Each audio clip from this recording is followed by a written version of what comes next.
Memorias de un rehén.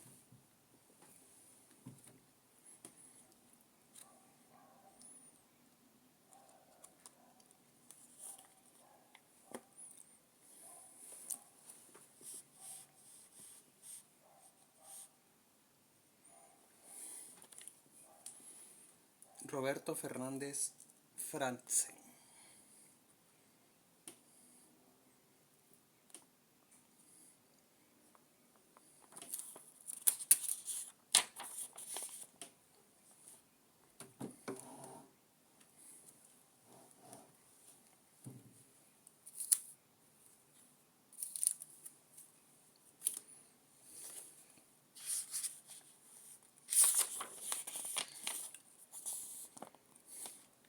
Dedicatoria. A mi querida esposa Meche, mi compañera de toda una vida, por ser la mujer que ha sabido soportar los momentos más difíciles que nos tocó pasar a lo largo de estos 36 años de casados, por ser la madre que, con gran amor y sabiduría, guió a mis hijos en mi ausencia debido al cautiverio por razones de trabajo. A mis queridos Sergio y Perla, por ser excelentes hijos y darnos a mi madre ya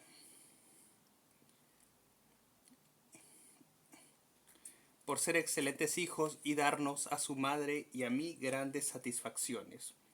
A mi querida madre por darme una educación e inculcarme los valores esenciales para ser una persona de bien en la sociedad. A mi linda nieta Astrid por completar nuestra felicidad. A mis compañeros rehenes por darme el apoyo, la fortaleza y la confianza para enfrentar los grandes riesgos y los días difíciles que nos tocó vivir. Sin ellos no habría alcanzado lo que me propuse desde el primer día de la toma de la residencia. A mis familiares, amigos y compañeros de promoción que me hicieron llegar su solidaridad y saludos por diversos medios de comunicación. A mis compañeros de cautiverio que hoy reposan en la gloria de Dios, Creador. El doctor Carlos Justi Acuña, el general PNP Hugo Vera Vélez, el general PNP Carlos Domínguez Solís, el reverendo Juan Julio Vic, el coronel PNP Rowell Rivas Crisóstomo, el coronel PNP Jorge Villacorta Mesa, el ingeniero Rodolfo Masuda Matsura, el ingeniero Pedro Fujimori y los ingenieros Rodolfo Muñante Sanguinetti y Jorge San Román de la Fuente por haber compartido momentos agradables en esos días difíciles, de manera que hacían posible la convivencia durante esos 126 días que duró la toma de la residencia. Al ingeniero Víctor Joy Way Rojas por brindarme a través de mensajes al Viper palabras de aliento que me fortalecían día a día, así como por su apoyo brindado a mi familia. Al doctor Carlos Torres y Torres Lara, por ser la persona que me reconoció el trabajo riesgoso que realicé como rehén y por brindarme su respaldo y confianza después de haber sido liberado. Al vicealmirante MGP Luis Gianpietri Rojas y al teniente general FAB Orlando de Negri Ayllón, por haberme brindado la confianza para ejecutar un trabajo en conjunto y lograr el objetivo que nos propusimos desde un inicio, apoyar desde el interior de la residencia las labores de inteligencia y comunicación.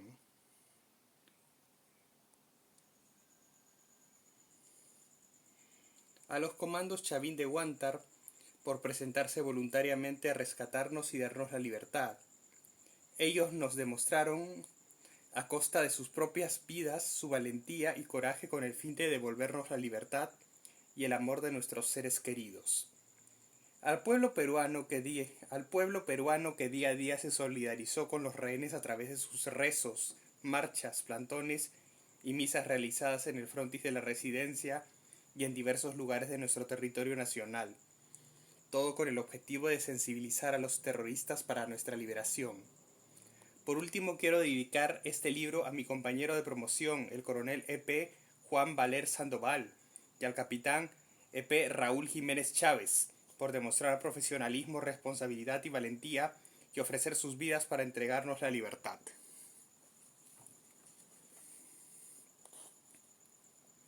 Presentación.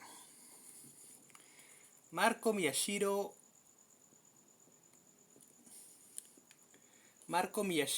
Arashiro, congresista de la República. Son 20 años los que se cumplen desde que el Perú fuera una vez más el centro de la atención internacional. En aquella oportunidad, un 22 de abril de 1997, un grupo de oficiales, comandos del ejército y de la marina de guerra irrumpieron valerosamente en la residencia del embajador de Japón, Morihisa Aoki.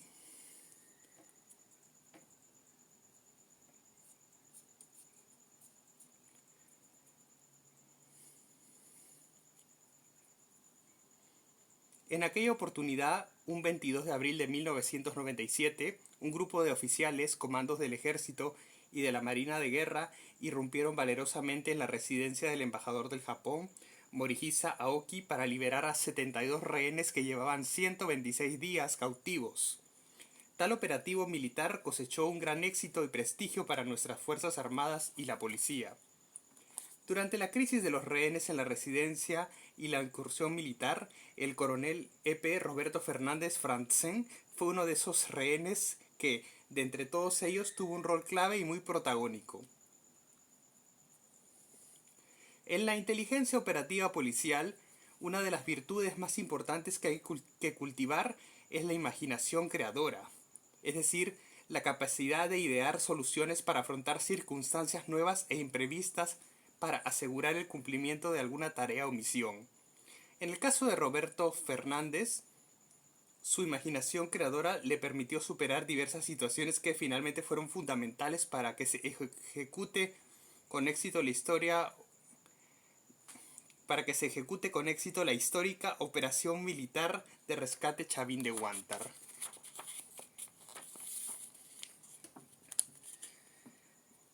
Mi relación personal con el coronel data de mis años juveniles, en el barrio porteño de Chucuito, en el Callao.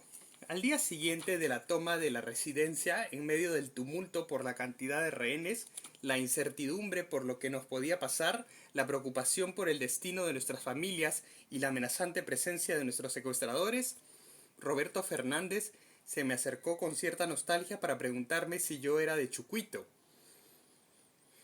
Este encuentro revivió nuestra relación vecinal y nos hizo recordar a los amigos en común. Este encuentro revivió nuestra relación vecinal y nos hizo recordar a los amigos en común que teníamos en el barrio. Habían pasado tantos años y desconocía de su ingreso a la Escuela Militar de Chorrillos. También ignoraba que ostentaba la jerarquía de teniente coronel del ejército y que además se desempeñaba como edecán del presidente del Congreso de la República, el ingeniero Víctor Joy Wey. Con él compartimos tareas relacionadas con el grupo de inteligencia que el vicealmirante Luis Gianpietri Rojas había conformado al interior de la residencia. Roberto Fernández tuvo roles muy importantes, como el de mantener oculto su viper los 126 días que duró el cautiverio, gracias al cual se pudo establecer las comunicaciones con el exterior. En ese pequeño aparato llegó el último mensaje del servicio de inteligencia: vamos por ustedes. Esta acción fue una muestra más de su imaginación creadora y a la vez de su valentía, pues sabíamos que el rehén que tuviera algún dispositivo de comunicación podría ser asesinado. Mucho podría comentar sobre los quehaceres y las vivencias compartidas, pero quizás la más peligrosa fue la que vivimos el último día, el día del rescate, cuando minutos antes del inicio de la operación, el vicealmirante Luis Gianpietri me impartió la instrucción a mí y al coronel PNP Jaime Valencia Boisset que, después del almuerzo, teníamos que impedir que ningún terrorista ingresara al dormitorio del embajador del Japón. Si se daba el caso de que algún subversivo lo hiciera, tendríamos que eliminarlo, ya que podría percatarse de que la puerta que daba acceso a la terraza estaba abierta. Al desplazarme a la habitación del embajador, verificaba los distintos ambientes del segundo piso, y antes de ingresar al dormitorio del embajador me crucé con Roberto Fernández, quien estaba apoyado sobre la baranda de las escaleras que comunicaban con el primer piso. Este se mantenía observando disimuladamente los movimientos que realizaba el terrorista que cubría el servicio debajo de las escaleras. Además, cuidaba de que ningún rehén bajara al primer piso. Esto último era una de las varias condiciones que debían cumplirse para el inicio de la operación de rescate. Por todo lo narrado, considero que el libro Memorias de un rehén, escrito por el coronel E.P. Roberto Fernández Francén, será de mucho interés tanto para los integrantes de las Fuerzas Armadas y Fuerzas del Orden como para las personas interesadas en conocer mucho más sobre este hecho histórico.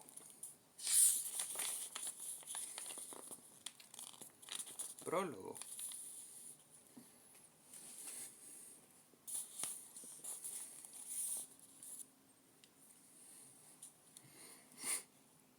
Samuel Matsuda Nishimura. 1. ¿Dónde está el edecán del presidente del Congreso? ¿Dónde está el edecán del presidente del Congreso? A voz en cuello y con ademanes intimidatorios preguntó el terrorista apodado El Árabe. Roberto Fernández Francén se puso de pie y alzando la voz respondió: yo soy el edecán y soy 100% artillero. Respuesta sin medias tintas y sin mostrar temor. En otras palabras, aquí estoy y no me corro. Esta sola escena nos describe, más allá de su preparación militar, a un hombre valiente que no se corrió y asumió su posición y responsabilidades pese a que estaba envuelto en una situación harto delicada y disminuida por la circunstancia de ser un rehén. Más aún a sabiendas de que, por su condición de militar, era uno de los objetivos fijos de los sediciosos emerretistas que no ocultaban su odio a muerte a los miembros de las Fuerzas Armadas y Policiales. Fue protagonista, y no cualquier protagonista, de hechos, conversaciones, movimientos, entretelones y temas no tratados puntualmente en testimonios anteriormente publicados.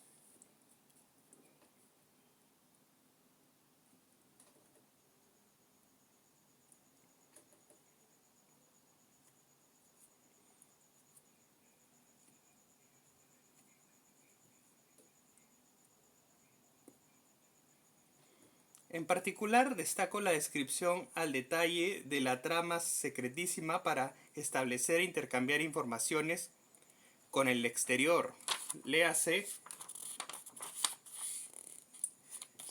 servicio de inteligencia a través de un aparatito llamado Viper, buscapersonas, clave en la consecución de la histórica operación de rescate Chavín de Huántar, del 22 de abril de 1997.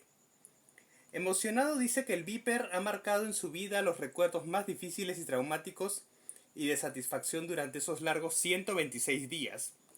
Pese a ser registrado intempestivamente varias veces, en cierta oportunidad tuvo las agallas y la serenidad suficientes para camuflarlo dentro de su prenda interior. No lo descubrieron. Todo eso y mucho más es parte de este libro. Todo eso y mucho más es parte de este libro. 2. Si puedo escribir estas líneas prologales es porque estoy vivo. No es una necedad decirlo, es una realidad. Estoy vivo porque fui devuelto a la vida junto con mis compañeros cautivos.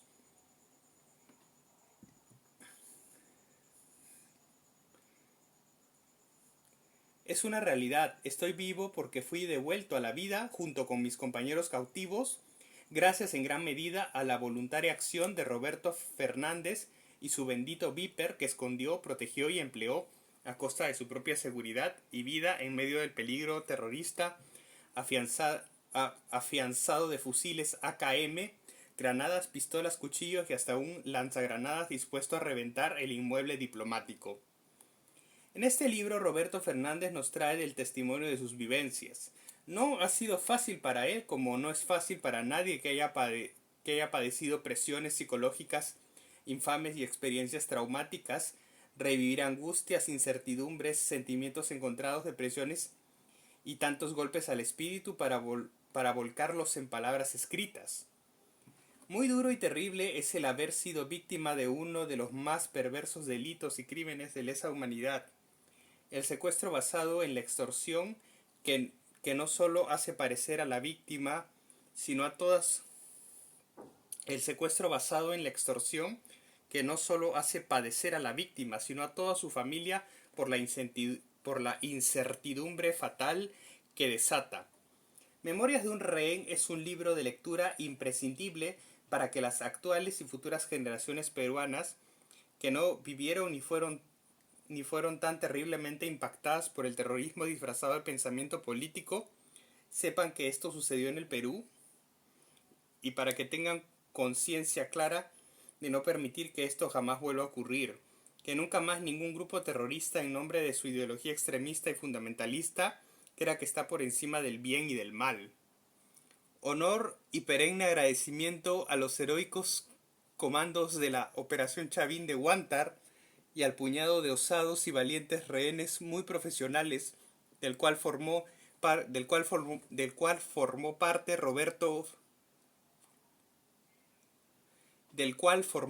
Roberto Fernández, liderados por el vicealmirante Luis Gianpietri, que no dejándose amilanar por las condiciones desfavorables de aquel escenario paranoico de tensiones estresantes, nerviosismos, desalientos y amenazas permanentes, contribuyó eficazmente a la victoria final. Memorias de un rehén inyecta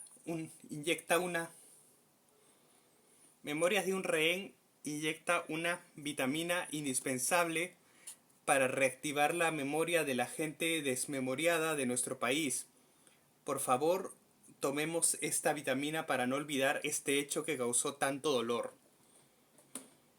Finalmente es justo y es necesario expresar que más allá de las incomprensiones y sinsabores de las tristezas y alegrías que le ha deparado su vida, Roberto Fernández Franzen hace tiempo tiene ganada la más alta condecoración que otorga el sentimiento humano, el reconocimiento a su calidad personal y sincera y profunda gratitud de sus hermanos rehenes por su decidida participación orientada a salvarlos y salvar al Perú del chantaje terrorista.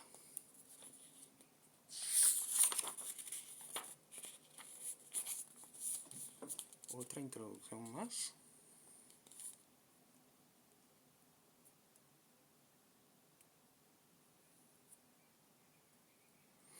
Introducción. Existen muchas hipótesis acerca de los malos sueños. Unos dicen que son presagios o futuros acontecimientos que puede vivir una persona. Otros que son momentos vividos en algún pasaje de nuestra vida y que intentamos alejar sin éxito de nuestra consecuencia. Lo cierto es que aún persiste en mi memoria cómo fui despertado por un mal sueño aquella madrugada del 17 de diciembre del año 1996. Recuerdo que en ese sueño desagradable era perseguido por un grupo de terroristas que me buscaba para asesinarme. No imaginaba que horas después mi vida se sumergiría totalmente en un sueño muy similar.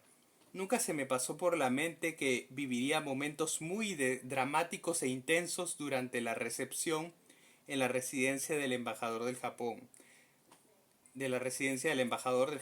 Morihisa Aoki, en la que sería tomado como rehén durante 126 días. Me parece un poco difícil de creer que ya han pasado 20 años desde aquel mal sueño, desde que aquel mal sueño llegara a convertirse en realidad. En diversas oportunidades me sugirieron escribir un libro para relatar aquellas experiencias y anécdotas vividas durante mi cautiverio en la residencia del embajador de Japón. Actualmente, al encontrarme en situación de militar en retiro, tal estado me permite tener una mayor tranquilidad para poder relatar mis anécdotas y vivencias jamás contadas. Todo ello se encuentra en este libro.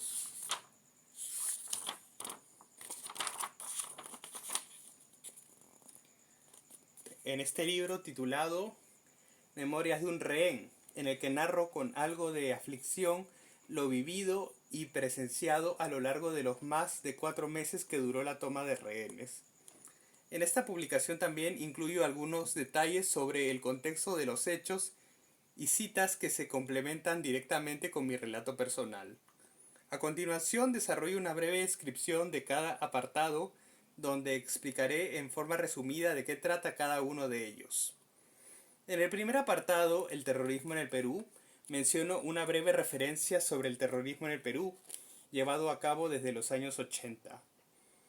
En esta sección explico de modo general las características de los dos grupos subversivos más relevantes del Perú: Sendero Luminoso, SL, y el Movimiento Revolucionario Túpac Amaru, MRTA.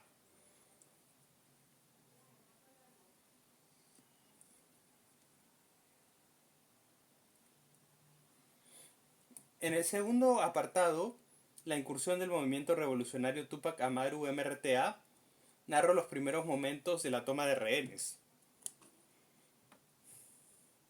Aquí detallo cómo los subversivos del MRTA, liderados por Néstor Serpa Cartolini, incursionaron el 17 de diciembre de 1996 en la residencia del embajador Morihisa Aoki, donde se realizaba una recepción por el aniversario del nacimiento del emperador Akihito. También describo los primeros instantes de tensión e incertidumbre dentro de la residencia, así como las primeras fugas y liberaciones. En el tercer apartado, primeros días de cautiverio, doy a conocer sobre el temor imperante de nosotros los rehenes de ser ejecutados. Asimismo narro los primeros días de la toma de la residencia, en los que la pasamos sin probar alimentos y demás peripecias durante el inicio del cautiverio.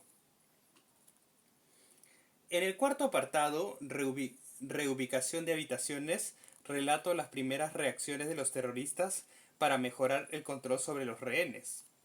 Pueden encontrarse, por ejemplo, el detalle de las reubicaciones de los rehenes en los interiores de la residencia, particularmente de los miembros de las Fuerzas Armadas y de la policía. En el quinto apartado, la rutina, expongo sobre el quehacer diario dentro de la residencia, es decir, sobre cómo nos organizábamos y qué actividades realizábamos para hacer más llevadera la vida en cautiverio y no entrar en el estrés y la desesperación por ser liberados, como por ejemplo los ejercicios físicos, la lectura, los juegos de mesa, entre otros, desde la hora en que nos levantábamos por la mañana hasta la hora de descanso. En el sexto apartado, empleo de la fuerza, refiero cómo el presidente Alberto Fujimori, al darse cuenta de la intransigencia de Serpa Cartolini, que insistía en la liberación de los presos del MRTA, descarta la vía pacífica y decide llevar a cabo un planeamiento para ejecutar una operación militar de rescate. En el séptimo apartado, primeros contactos con el exterior, trato sobre la importancia del Viper que mantuve escondido desde que fui tomado como rehén. En esta sección narro cómo logré inicialmente burlar el peligro en varias oportunidades y cómo con algunos compañeros rehenes establecimos comunicación con el servicio de inteligencia. En el octavo apartado, algunas anécdotas, incluyo los momentos singulares que sucedieron diariamente en el interior de la residencia, cuyos protagonistas, con su entusiasmo y personalidad, ayudaron a hacer más llevadera la convivencia entre rehenes. En el noveno apartado, la larga espera, narro sobre la creciente desesperación entre los rehenes y los hechos que determinaron que la solución a la crisis únicamente podía darse a través de la vía militar. También en esta sección comparto algunos momentos de riesgo vividos en cuanto a la ocultación del Viper. En el décimo apartado, días previos al rescate, doy cuenta de las fricciones que con mayor frecuencia se iban dando entre rehenes y terroristas. A su vez narro los cambios de medidas adoptadas por los subversivos al interior de la residencia debido a una publicación del diario La República con respecto a la construcción de túneles por el gobierno. En el 11º apartado, día D, operación de rescate Chavín de Huántar detalló los momentos de acción, tensión y angustia que se suscitaban dentro de la residencia minutos antes del inicio de la operación de rescate. Posteriormente relato el desarrollo de la incursión de los comandos, las acciones heroicas y la actitud de los rehenes por conservar sus vidas. Por último, en el 12º apartado, Recuerdos imborrables, narro brevemente sobre los momentos del reencuentro con nuestros seres queridos tras los 126 días de cautiverio. También, como corolario final a esta historia, agrego sobre los reconocimientos y sinsabores que me tocaron vivir en los años posteriores al rescate.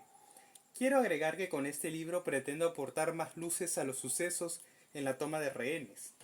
No es mi finalidad esencial recapitular y analizar concienzudamente sobre los hechos o acciones acaecidas, sino más bien complementar lo ya dicho y brindar mis experiencias y anécdotas vividas junto al viper que mantuve escondido durante el tiempo que me privó de mi libertad.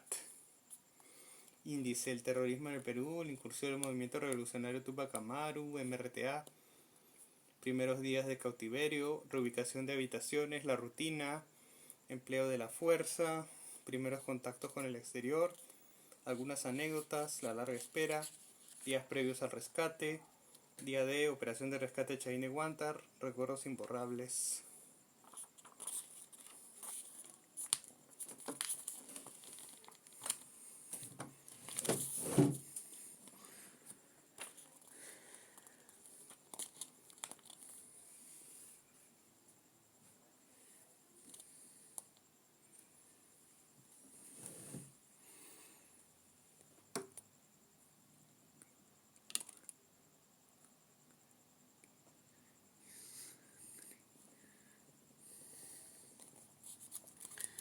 Terrorismo en el Perú.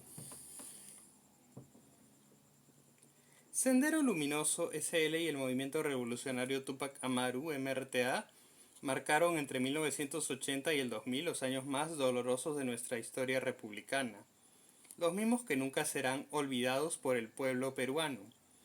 Esta guerra interna, originada por personas equivocadas en su ideología, causó que miles de peruanos vivieran enlutados por la pérdida de sus seres queridos y el horror de la violencia de aquellos años.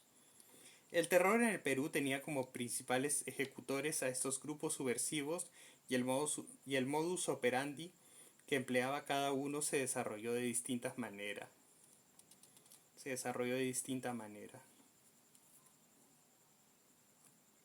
Mientras Sendero Luminoso direccionaba su crueldad hacia la gente más pobre, con la finalidad de sembrar el pánico y hacerse de poder, el MRTA lo hacía a través de asaltos a los bancos, la extorsión y el secuestro de empresarios de buena posición económica. El inicio de la lucha armada se llevó a cabo un 17 de mayo de 1980, año en el que Sendero Luminoso, liderado por Abimael Guzmán Reynoso, realizó su primera acción a través del incendio de 11 ánforas electorales en la localidad de Chuschi, provincia de Cangallo, en Ayacucho. Posteriormente, en los siguientes meses, comete una serie de atentados terroristas mediante el derribamiento de torres de alta tensión e incendios a municipalidades, lo que causó pérdidas irreparables al erario nacional y en el que además aprovecharon para hacer propaganda subversiva.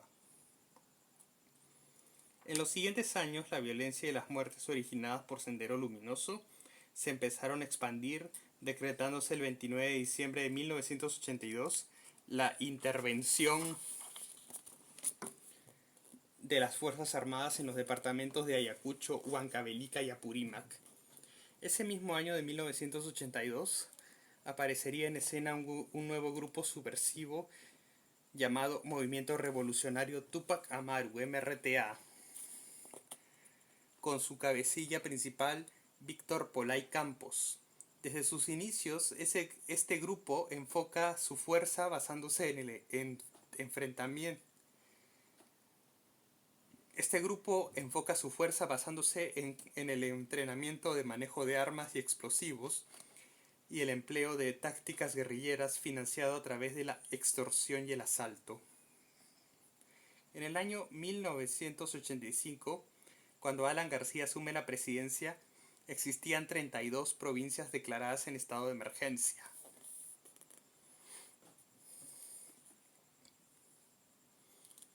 Estado de emergencia, estado de cosas excepcional que afecta a una nación como el acontecimiento de un hecho extraordinario, una catástrofe natural, una amenaza de guerra externa o interna, invasión, perturbación del orden, epidemia y brote de enfermedades graves, entre otros, por el cual el gobierno, en ejercicio de su máxima autoridad ejecutiva, deciden restringir o suspender algunos de los derechos esenciales de manera parcial o total para garantizar el orden público. Bueno. Estado de emergencia. Sendero Luminoso se vale de la hiperinflación que se generaría en ese gobierno para expandirse como pólvora en diferentes regiones, donde también la capital se veía amenazada. Los penales del país se habían convertido en centros de adoctrinamiento. Ese mismo año, el MRTA decide entrar en silencio y suspende su accionar subversivo.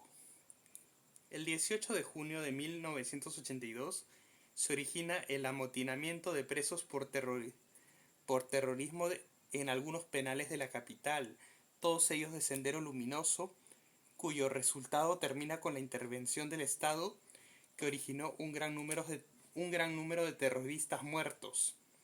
Sendero Luminoso contemplaba el equilibrio estratégico, táctica que consiste en la toma de poder de un país a través del cerco a las ciudades del campo. No plantea la insurrección en las ciudades como forma principal de la lucha, por lo menos no durante las primeras etapas y hasta que no se hayan desarrollado y consolidado las fuerzas en el interior del país, en el campo. Esta medida táctica se deriva generalmente de la condición de un país pobre y atrasado donde un determinado grupo se enfrenta a un ejército profesional que cuenta con años de entrenamiento.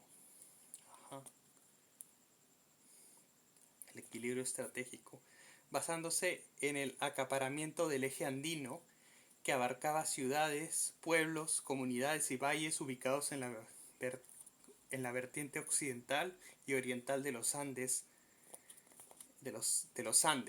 Asimismo, el cerco a las grandes ciudades como Lima y el Callao. El 7 de octubre de 1987, el MRTA retomaría sus acciones terroristas e incursionaría violentamente, casi en forma simultánea, en Tavalosos y Concepción. Luego tomaría Juanjuy y posteriormente la ciudad de Pichanaki. El 28 de abril de 1989 se produce un enfrentamiento entre el MRTA y el ejército en Los Molinos, Jauja, donde murieron 58 subversivos. Ante este revés, el MRTA se inclina por las tácticas delincuenciales a través de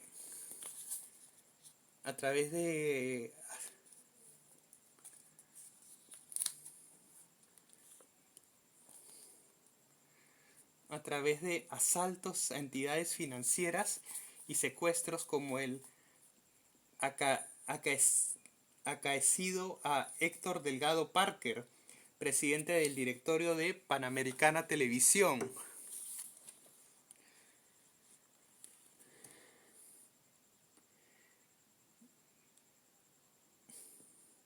Por el que los terroristas cobraron una gran suma de dinero por su rescate. Igualmente, varios empresarios fueron víctimas de secuestro. Algunos de ellos fueron ejecutados o murieron debido a los malos tratos recibidos durante su cautiverio. En enero de 1990 es asesinado en el distrito de San Isidro el general Enrique López Albújar. Este militar el año anterior se había desempeñado como ministro de Defensa y su homicidio fue la venganza cobrada del MRTA.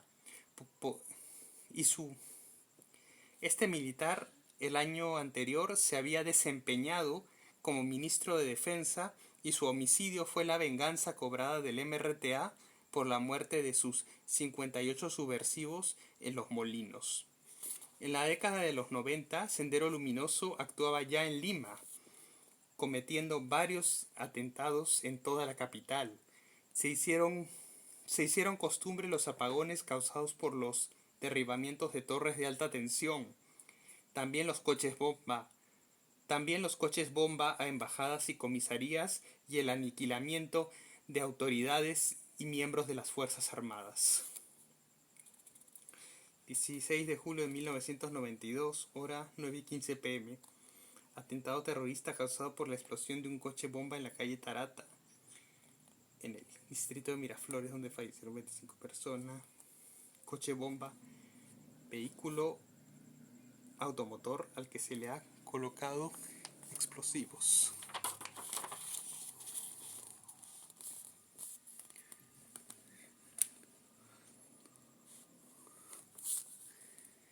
El 9 de junio de 1992 es capturado el líder del MRTA, Víctor Polay Campos, en un café del distrito de San Borja. Ese mismo año, un 12 de septiembre, fueron capturados Abimael Guzmán Reynoso. La mayoría de sus mandos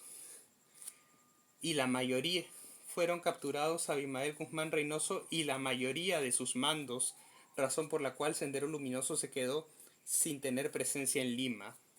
Hay que tomar en cuenta que algunos rezagos de este grupo subversivo aún se mantienen en el interior del país. Producto de un planeamiento entre el ejército y la policía, son capturados varios mandos del MRTA, lo que creó un gran desconcierto en este grupo.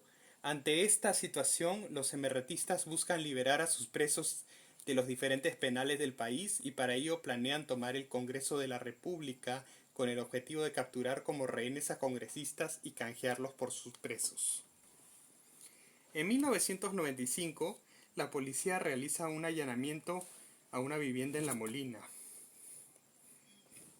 En esta incursión fueron capturados Miguel Rincón y varios terroristas, por lo que los MRTistas terminaron por suspender la toma del Congreso. Meses después, planean una nueva toma de rehenes en la Embajada de España, pero finalmente optan por una incursión en la residencia del embajador del Japón, aprovechando que el 17 de diciembre de 1996, a las 7 de la noche, se preparaba una recepción en la que participarían distintas autoridades políticas y militares.